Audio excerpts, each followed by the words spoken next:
ആറ്റുകാൽ ഭഗവതി ക്ഷേത്രത്തിൽ ഉത്സവത്തോടനുബന്ധിച്ചുള്ള പ്രധാന ചടങ്ങുകളിൽ ഒന്നായ കുത്തിയോട്ട് വ്രതത്തിന് ഇന്ന് വെള്ളിയാഴ്ച രാവിലെ തുടക്കമായി.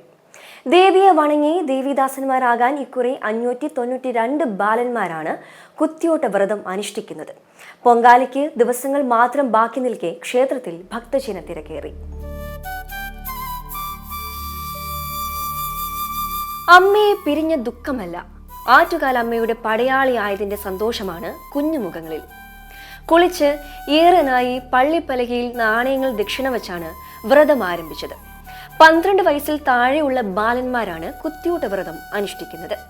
ഇനി 7 ദിവസങ്ങൾ ക്ഷേത്രത്തിൽ താമസിച്ച് 1008 നമസ്കാരം പൂർത്തിയാക്കണമെന്നാണ് അനുഷ്ഠാനം.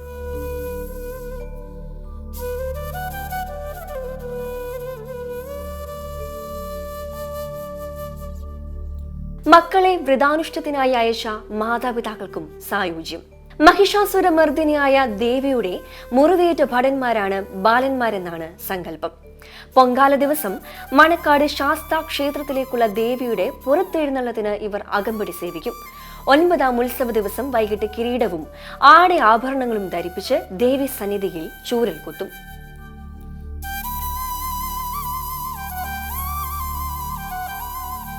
ഘോഷയാത്ര കഴിഞ്ഞ് തിരികെ വന്ന് ചൂരലഴിക്കും വരെ ഇവർ ഭഗവതിയുടെ ഭടന്മാരാണ്.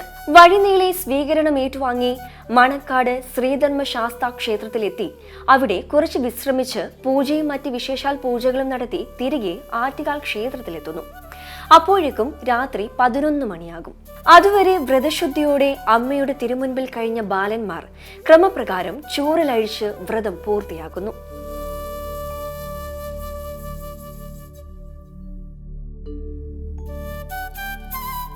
ഈ ദിവസങ്ങളിൽ രക്ഷിതാക്കൾക്കും ബന്ധുക്കൾക്കും കുട്ടികളെ സന്ദർശിക്കുന്നതിനുള്ള സൗകര്യം ഒരുക്കിയിട്ടുണ്ടെന്ന് ട്രസ്റ്റ് ഭാരവാഹികൾ അറിയിച്ചു.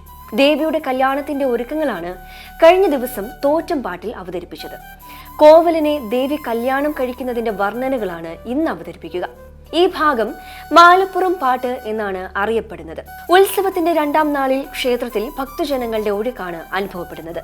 13നാണ് പൊങ്കാല മഹോത്സവം. ന്യൂസ് തിരുവനന്തപുരം. ഗിന്നസ് ബുക്കിൽ ഇടം നേടിയ ചരിത്ര പ്രസിദ്ധമായ ആറ്റുകാൽ പൊങ്കാല 2025 മാർച്ച് 13 വ്യാഴാഴ്ച അടുപ്പുവിട്ട് രാവിലെ 10:15 പൊങ്കാല നിവേദ്യം ഉച്ചയ്ക്ക് 1:15.